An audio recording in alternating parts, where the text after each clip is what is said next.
Correct me if I'm wrong, no? Hindi naman dapat pinapayagan yung pagbabadger ng witness. Pero paano pag ang binabadger yung prosecutor o even a member of the defense team ng isang senator judge? How do you see that happening and how should that be dealt with?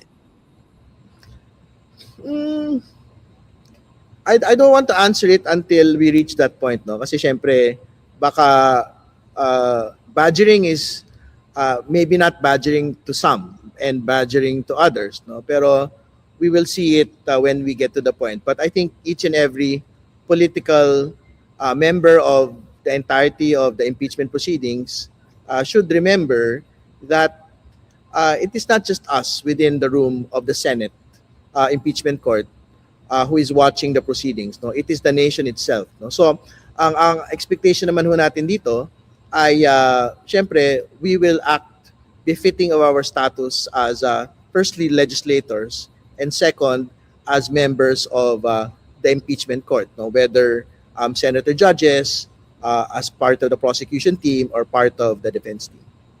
Ako naman po natanong yan, Congressman, dahil kasi kunwari medyo umaabo sa kunwari miyembro ng defense o miyembro ng prosecution, pwede kayo i-call out ng senator judges, hindi po ba? Pero paano kung isang senator judge naman yung tila sa pagtingin ng marami, parang sumosobra na yata sa kanyang ginagawa doon sa mismo impeachment court? Who would call out that senator judge?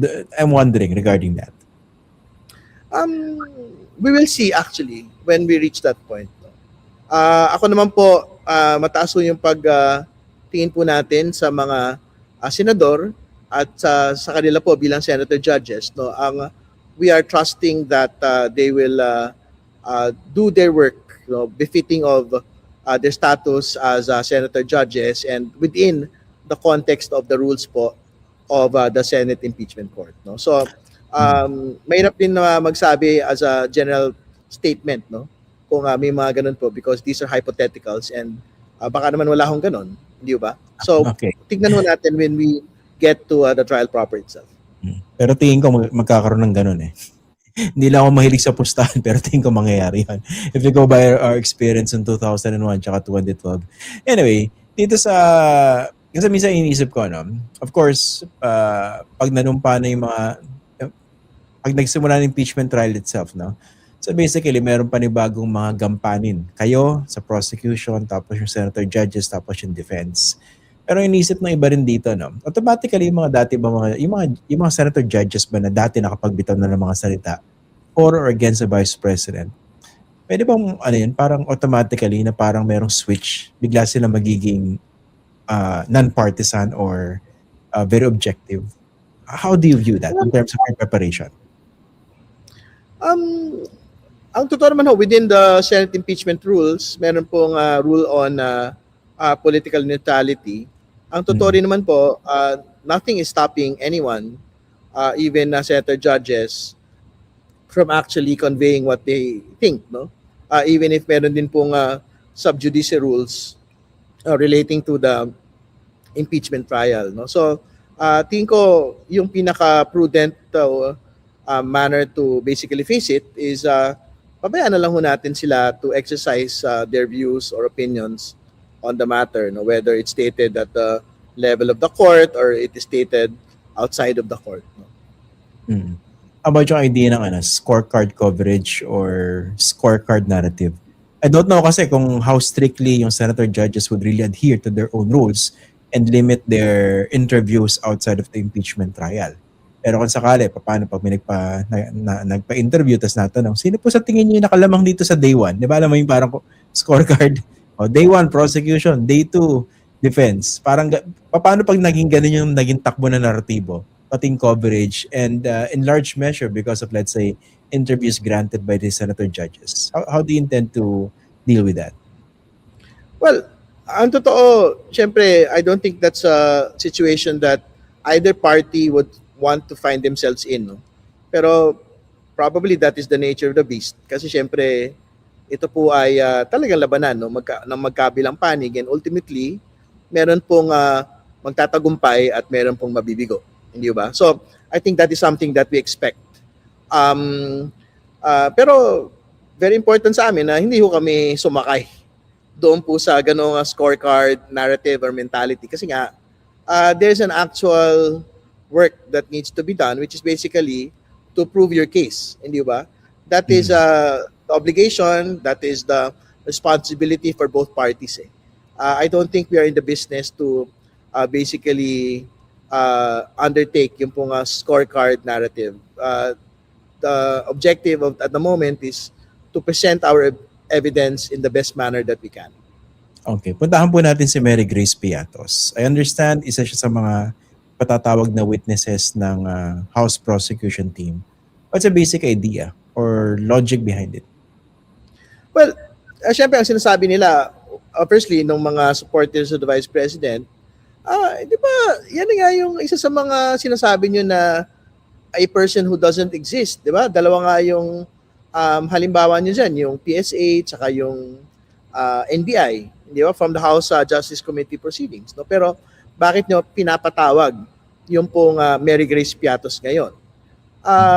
Like what some of our colleagues in the House Prosecution Panel had already stated, kung may dalawa ho kami, pangatlo ito, tong subpoena on Mary Grace Piatos. Kasi nga, if the person, entity, is subpoenaed and the entity or person doesn't appear, it basically also corroborates the other documents and the other evidence that will be presented.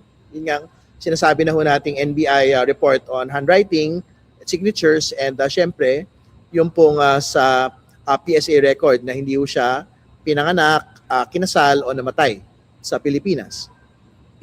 Pero kasi hindi ba isang logical claim to be able to justify that is sabihin nila pseudonym nga yan. Alias yan Bakit naman ibibigay yung tunay na pangalan at bakit nyo ipapatawag? Well, tingnan nun natin, di ba? Kasi, kumbaga, saying that it is an alias basically assumes na it is an alias, hindi ba? So, we will look for Mary Grace Piatos through a subpoena. So, we didn't find the person or entity through the PSA, and maybe we will find that entity or person through this subpoena. Pag ganun, paano yung address nun? Saan siya hahanapin? I think sa OVP ho ito ipapadala.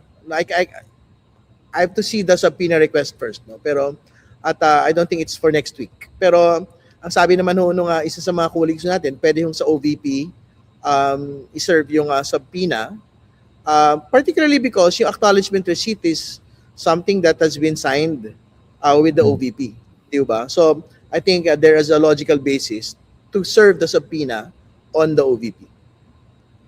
Puntahan din po natin yung scope of the authority and power of the impeachment court. Alam po natin powerful yan, at saka sui generis. Pero kaya ba niyang i-override, let's say, yung confidentiality in terms of this confidential funds disbursement? Kunwari, yung claim nila, hindi nga namin pwede i-disclose yung identity kasi confidential yan. Kumbaga, let's assume na talagang yun, for the sake of argument, na talagang confidential person yun. Pwede bang i-out yan sa impeachment trial? Hindi ho. Tingin ko meron pong full powers po, full constitutional powers yung pong Senate Impeachment Court para basagin po yung mga, not just on yung confidential funds concerns, no? But also on the other concerns on confidentiality like yung AMLC report, yung pong bank accounts, at yung pong BIR box, no? Katulad po ng mga korte mismo. Yung pong mga korte naman po sa Regional Trial Court and down the line and up to the Supreme Court, no? Meron ho yung buong kapangyarihan para magbukas ng pong mga even confidential matters Hindi ba? So, tingin ko wala hong dapat makapigil sa Senate Impeachment Court to look into all of these confidential matters. Siyempre, and pwede rin mabanggit nun halimbawa na baka hindi pwedeng publicly pag-usapan itong ilang mga bagay nito. Pero these things should still be placed on the record itself. No? Pero tignan pa ho natin how all of these things will actually go. Tama po ba kayo yung lead prosecutor dito sa issue ng ill-gotten wealth? Tama? Tama, sa unexplained wealth. Unexplained wealth. So, how do you consider yung laman ng BIR box, yung kanya mga tax filings? Is that make or break in terms of your presentation? Hindi siya make or break. Ang status po niyan ay corroborative yan of all the other documents na meron po tayo. So corroborative yan of the SALN, corroborative yan of the SEC records, yung financial statements, no? Corroborative yan of the MLC report and the bank accounts, no? So whether magpa siya po yung Senate Impeachment Court na buksan po ito o hindi, titindig pa rin po independently yung pong kaso on unexplained wealth. Pero gusto kong linawin, again, yung pong sinasabi ng BIR na exemption po na dapat hindi siya dapat mabuksan ay hindi ho on point eh. Actually, even at the level of the House and more importantly at the level of the Senate, hindi ho yan on point kasi ang pinag-usapan po nung confidentiality doon, inquiries in aid of legislation dapat through an executive session. Pero ano ba to? Hindi naman to inquiry in aid of legislation eh. This is not within the legislative power of the House or the Senate. This is clearly within the constituent power of the House and the Senate because of impeachment proceedings, no? So, magkaibang bagay po 'yun. Kaya nga ang sinasabi ko from the very beginning, meron pong karapatan ng House na buksan po ang BIR box. Meron pong more importantly, may karapatan po ang Senado bilang impeachment court na buksan po ito pong box na ito. Pero ultimately, babagsak po yan sa botohan, hindi po ba, ng Senate Impeachment Court? Tama po yun. So, ultimately, we will leave it to the court itself, no, to make that determination kung material or relevant ba ito po bagay na ito para ma-unseal. Okay. Dito naman sa defense ng Vice President na sabi niya kasi yung kaya unahin itong death threat ni Vice President sa presidente, the thing speaks for itself. What do you think of her defense na basically that's part of freedom of speech? Nasagot ko na yan previously, no? At ang sabi ho natin dyan, alam po ninyo yung grave threats, yan yung exact exception sa freedom of expression. Kasi hindi man ho pwede yan nagbabanta-banta lang yung isang pong tao laban sa kung sino man hong tao nang hindi ho siya napapapanagot. Di ba? Lalo tigit kung ang pagbabanta ay para ho sa pagpatay ng isa pong tao. And more importantly, alam po ninyo, hindi naman yan isang beses nangyari. Di ba? In the evidence that we had seen in the House Justice Proceedings, meron din pong video evidence na gusto niyang pugutan yung pong Pangulo. Di ba? So that's a second incident of a threat. No? So, hindi ho yan papasok doon sa free expression clause ng atin pong Constitution.